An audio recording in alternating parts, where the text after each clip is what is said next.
everybody, it's Carly. Thank you for tuning in.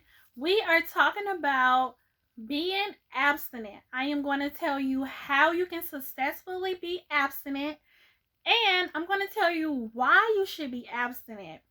So let's start with why. You should be abstinent because, one, it gives you the opportunity to focus on your healing. It gives you the opportunity to gain more me time. It gives you the opportunity to focus on yourself and to heal yourself. The last thing you want to do is to have your soul entangled with someone else who's not going to commit to you, who has told you they are not going to commit to you. And someone, even if they want to commit to you, but you know they are not the person for you, or it's the wrong season for you, you don't want to have yourself entangled with them, because soul ties are real and spiritual husbands are real. And so you want to remove yourself and you want to save yourself for when you actually are in a committed relationship. So that's one of the reasons. It helps you to be sober, and I don't mean sober from alcohol. I mean having a pure heart, having a pure heart, a pure mind. It helps you to think clearly. Now, sometimes we stay in relationships only because they have sex to offer.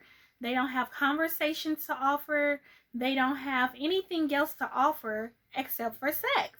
And so sometimes we settle because the sex is so good. But we have to remember it's a temporary satisfaction, and we have other goals. Another reason, or other needs, another reason why you want to abstain from sex is because it lowers your risk of getting a transmitted infection, they call it, instead of disease. It lowers the risk. So, and that is huge because you can get something that is very hard to get rid of. Okay? So, excuse me, I'm just reading my notes. Let's talk about how. This is the fun part. I want to tell you this. If you've had sex your whole life, and especially if you've been having sex 2-3 times a week or maybe a day, the transition is going to be real. But give yourself grace and be patient, because at some point it will become easier for you.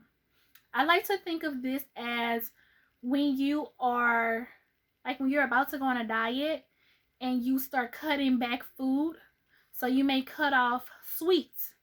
And the first day may feel like you're about to die. Like you may feel like, oh my God, I need this right now. I need this. What am I going to do? And you may be anxious and you may have withdrawals. But it's okay. This is just phase 1. This is your first day. It's 100% okay. But once you get to week 1, it gets a little bit easier. And then you get to month 1. And then you get to year 1. The further along you get, the further along you practice it, the easier it will become for you. So just give yourself time and be patient with yourself. Extend yourself grace. You know what? I want you all to check out my video. It's called Extend Yourself Grace. Watch that video because it's really good on why you should extend yourself grace. Anyways,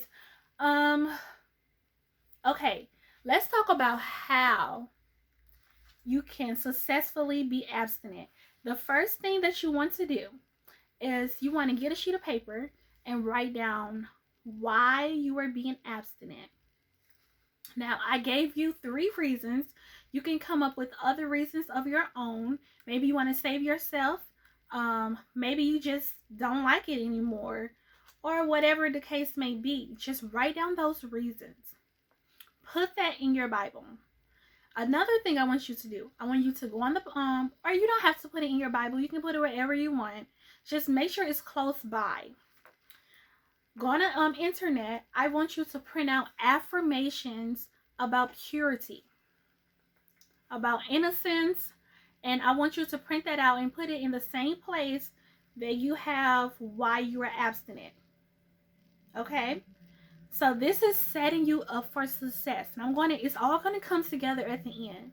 And then another thing I want you to do is, this helped me so much. I want you to print out a prayer about perversion and lust.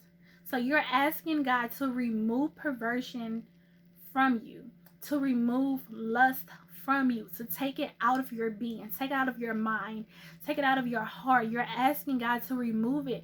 And as it's being removed from you, it's easier to abstain because you don't have that desire. So we're not asking God to take the sexual desires away. We are asking God to remove lust and perversion. So that way we keep sex healthy, and it's only going to be for the person that you're with. Anyways, so those are all the things of how you should set yourself up for success. Another thing that you want to do, you want to go on your phone, go to your music, go to your playlist. I want you to delete all the sexual songs. You know, the baby making songs, the song you listen to when you hot and bothered. I want you to delete all those songs. Even the love songs that you have made love to. Because we don't need no triggers. We don't need no setbacks. You are closer to going backwards than you are to going forward. So in order to make sure you are successful, we need to delete all of those phones, all those songs. We're going to delete the pictures. We're going to delete the videos. Yes, even the ones that you have recorded of him or of yourself or whatever. Any video that is sexual, we are going to delete it.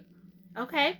Another thing that we want to do, and this is so important to your success, and this is with anything, but another thing that I want you to do is to find accountability partners. So once you find accountability partners, this can be your friend, this can be a leader, someone that you consider to be your mentor, this can be anyone. These are going to be people to hold you accountable. They are not going to let you get away with it. They are going to correct you. And you're not going to have a choice but to face the correction, right? So that's what I want you to do. And then this one I think is the hardest. But this is what you want. So this is how you do it. I want you to permanently close the door. I want you to text them, tell them this is not that. Delete the chain of messages, delete their number, block them, then delete them. We are not waiting on a response. We're not going to give them the opportunity to say, well, just, one more.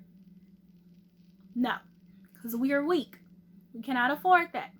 One slip up and we got to start over. No. Okay? So delete their number, block them, and tell them this ain't that. Go to social media. Remove the pictures from social media. Remove all of those things. Remove them as your friend. Remove anything that reminds you of them. And block them. This may seem dramatic, but you have to be dramatic because when you are weak, you are weak. Okay? So right now you may be feeling strong because this is what you want to do. But in actuality, you're not that strong when you're hot and bothered, okay? I know this from experience. So that's what I want you to do. Another thing that you need to do is to protect yourself protect your ear gates and your eye gates. So this means the music that you listen to. That's why I had you to delete the music. This is also including the videos, the movies that you see on TV. So this means if you watch it, this is just something I think is very helpful.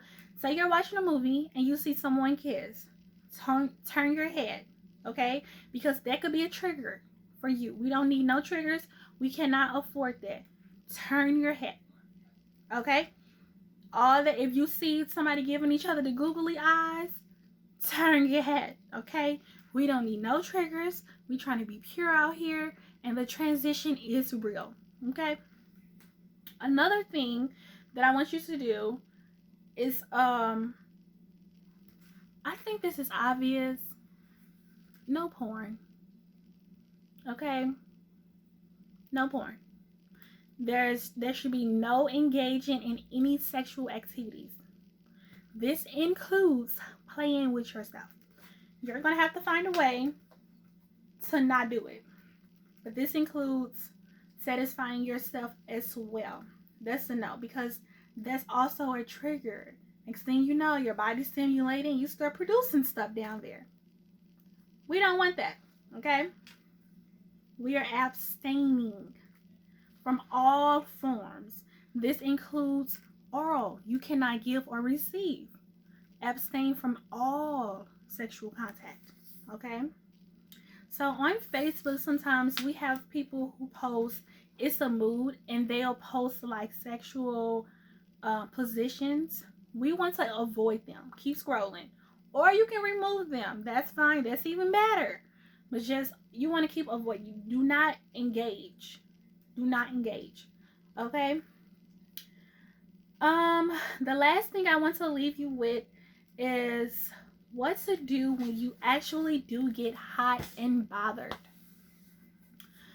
What you want to do is remember that prayer, the lust prayer, the perversion prayer, the affirmations, and what was the other one? The prayer, the affirmations, and most importantly, the reasons why you are abstinent.